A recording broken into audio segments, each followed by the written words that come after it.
A person, including a parent, must be fully vaccinated if the person is leading, supervising, or assisting in a program that touches on children or youth, or even adults on a voluntary basis, including when they receive an honorarium for that purpose. Finally, it is the sole responsibility of an event organizer, facility manager, government or parastatal office to ensure that the above requirements are met. In the event of non-compliance, action shall be taken, which may include the following: withdrawal of license of the institution and of court proceedings.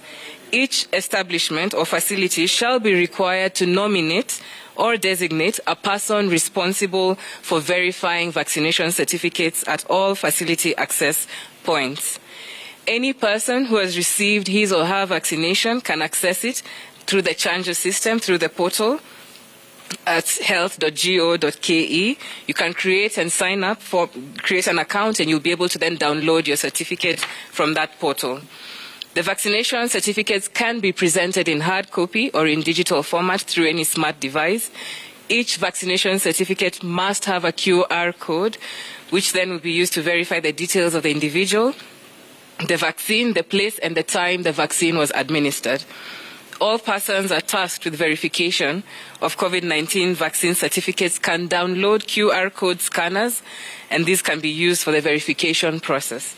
Upon scanning using the QR code, the verifier will be directed to the MOH portal, where a copy of the bearer's vaccine certificate can be viewed and verified. The verification will be against the person's details when it comes to the ID, passport, and driving license details that were provided. Fellow Kenyans, with regard to the international travelers, our port health officers at all points of entry shall be required to verify vaccination certificates.